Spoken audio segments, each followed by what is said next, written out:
Assalamualaikum warahmatullahi wabarakatuh. Nama saya Alfredo Devan Rahman dengan NIM 231440030 dari program studi Teknik Instrumentasi Gilang tingkat 2. Saya dari Politeknik Energi Mineral Migas akan mempresentasikan tentang desain saya yang merupakan topologi jaringan. Jadi di sini saya menggunakan topologi jaringan pada konfigurasi ini menggunakan 3 topologi jaringan, yaitu ada statik, DHCP, dan wireless. Jadi di sini ada start topologi yang saya gunakan, yaitu setiap kelompok perangkat dalam satu LAN terhubung ke satu switch. Di sini saya menggunakan 9 switch.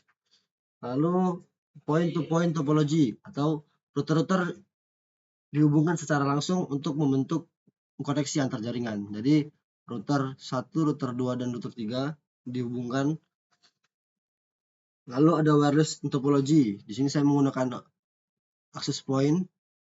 Laptop dan perangkat lain terhubung secara nirkabel melalui access point. Jadi di sini saya menggunakan access point untuk menghubungkan yang bagian untuk wireless. Berapa jumlah network yang digunakan dalam topologi ini? Jumlah jaringan dalam topologi ini adalah 4 jaringan utama yang terdiri dari LAN 1 yang menghubungkan router 0 ke switch dan perangkat PC 0 sampai dengan PC 5. Lalu ada LAN 2 di sini. LAN 2 menghubungkan router 1 ke switch dan perangkat dari PC 6 hingga PC 12 yang bagian bawah. Lalu ada LAN 3 menghubungkan router 2 ke switch dari perangkat PC 12 sampai dengan PC 17. Lalu ada WAN atau Wide Area Network menghubungkan router ke modem DSL modem, ke cloud PT dan server PT. Lalu untuk IP class yang digunakan dalam konfigurasi ini menggunakan IP class C yang ditandai dengan rentang alamat IP mulai dari 192.168.0.0 sampai dengan 192.168.255.255. Seperti yang bisa dilihat konfigurasi yang sudah saya gunakan menggunakan kelas tipe C.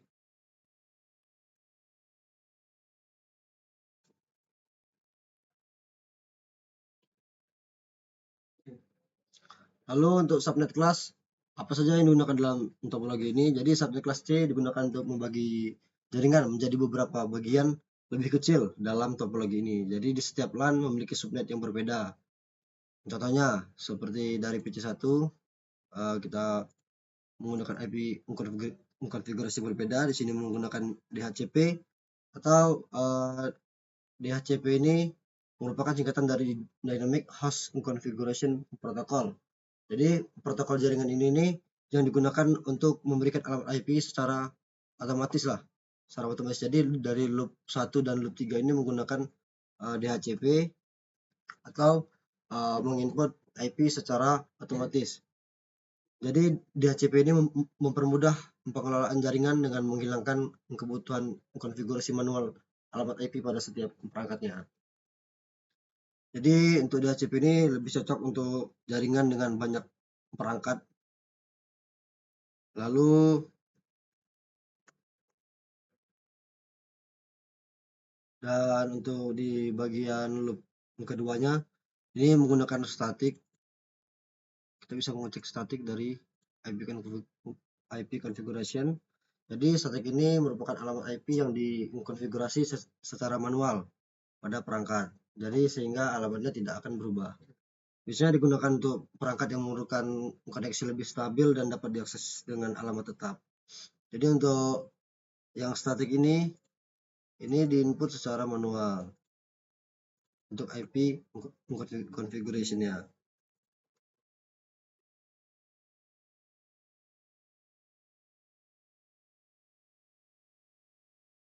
Nah, di sini saya menggunakan 3 router yang terhubung satu sama lain. Jadi router di sini merupakan perangkat jaringan yang menghubungkan beberapa jaringan berbeda. Jadi di sini kan saya memiliki dua loop DHCP dan satu loop statik yang dihubungkan oleh router.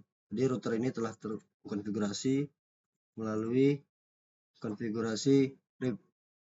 Di sini saya menginput IP dari masing-masing loop agar dapat terhubung satu sama lain. Jadi fungsi si router ini dia akan membaca alamat IP tujuan dari paket data. Cara saya mengirimkan dari PC0 ke PC12. Si router akan membaca alamat IP tujuan dari paket data yang akan dikirimkan, lalu mengarahkan paket tersebut melalui jalur yang terbaik. Di sini saya mencontohkan untuk mengirimkan paket data. Nah, di sini sudah berhasil ya. Lalu di sini menggunakan 9 switch dan 1 access point. Jadi switch di sini menghubungkan perangkat-perangkat dalam jaringan lokal LAN seperti komputer, printer, dan perangkat lainnya yang akan mengatur komunikasi antar menggunakan alamat MAC dan mengelompokkan perangkat dalam segmen jaringan. Jadi di sini switch PT ini akan menerima data dari PC0, PC1 untuk switch pertama, lalu begitu juga dengan switch berikutnya. Lalu untuk access point ini memang dikhususkan untuk perangkat yang menggunakan wireless. Lalu di sini ada DSL modem PT. Jadi DSL modem PT ini menghubungkan jaringan lokal ke internet menggunakan teknologi digital atau digital subscriber line atau DSL. Jadi fungsi DSL ini dia akan mengubah sinyal digital menjadi sinyal analog ataupun sebaliknya dan menghubungkan router dengan penyedia layanan atau ISP. Jadi si modem DSL ini akan mengirim dan menerima data melalui saluran telepon atau menyediakan koneksi internet. Jadi akan tersimpan ke server. Untuk server ini dia berfungsi untuk menyimpan dan menyediakan data untuk klien dan mengelola sumber daya jaringan seperti DNS atau DHCP. Jadi server ini akan menerima permintaan dari klien dan memberikan respon sesuai layanan yang akan diminta. Jadi untuk prinsip kerja jaringannya ya, dari alur datanya tuh, jadi si modem DSL ini akan menghubungkan jaringan lokal ke internet melalui penyedia layanan internet atau ISP. Jadi lalu dari router lah yang akan mengatur lintas data antara jaringan lokal LAN dan internet. Lalu untuk switch ini akan mengelola komunikasi antar perangkat dari switch 1 ke switch 2 ke switch 3 dan berikutnya. Lalu si server akan memberikan layanan kepada perangkat yang membutuhkan data atau aplikasi seperti yang sudah saya contohkan tadi, seperti untuk mengirim misal dari PC0 tadi ke PC12. Nah, jadi si server inilah yang akan memberikan layanan kepada perangkat-perangkat ini, PC ini yang membutuhkan data atau aplikasi tertentu. Lalu untuk koneksi antar komponen, jadi router dan modem ini dihubungkan untuk akses internet. Jadi si router dengan DSL modem ini dihubungkan untuk akses internetnya, dan switch terhubung ke router untuk mendistribusikan ke perangkat lain. Jadi si router ini terhubung dengan masing-masing perangkatnya, lalu router disambungkan ke router lainnya, router 1, router 2, dan router 3. Jadi konfigurasi yang ada yang sudah saya buat ini merupakan implementasi dari jaringan terintegrasi yang menggabungkan penggunaan DHCP, static IP, dan wireless. Jadi di sini merupakan topologi jaringan hybrid topologi yang mengombinasikan star topologi untuk mengkoneksi LAN melalui switch dan point-to-point topologi untuk mengkoneksi antar router. Jadi topologi ini memungkinkan pengelolaan jaringan yang lebih efisien, fleksibel, dan stabil untuk mendukung konektivitas perangkat yang beragam baik kabel maupun nirkabel.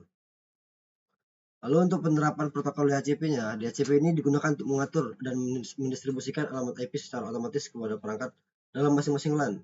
Hal ini lebih mempermudah. Seperti ini DHCP. DHCP ini terinput secara otomatis yang mempermudah ketika kita mengelola perangkat yang banyak. seperti PC, laptop ataupun perangkat IoT. Serta di HCP ini keunggulannya juga untuk mengurangi resiko konflik IP atau IP yang sama. Masuk ke statik. Jadi penggunaan statik IP ini untuk perangkat penting. Alamat statik IP diterapkan pada perangkat yang memerlukan alamat tetap seperti router, server, dan access point. Pengaturan ini penting untuk memastikan perangkat tetap diakses dengan IP yang sama ataupun konsisten lah. Jadi mendukung stabilitas jaringannya. Lalu untuk integrasi wireless network ya, wireless access point ini memungkinkan perangkat seperti laptop ataupun smartphone terhubung dengan jaringan namun tanpa kabel. Teknologi ini dapat menambah fleksibilitas jaringan, terutama dalam mendukung perangkat mobile atau pengguna yang sering berpindah-pindah. Jadi nggak perlu di tempat yang sama untuk terhubung lah ke jaringan internetnya. Lalu untuk manajemen dan routing antar subnet, jadi ada subnet mask di sini. Di sini subnet mask 255. Jadi static routing ini digunakan untuk memastikan komunikasi antar router nih berjalan dengan baik. Routing statik ya.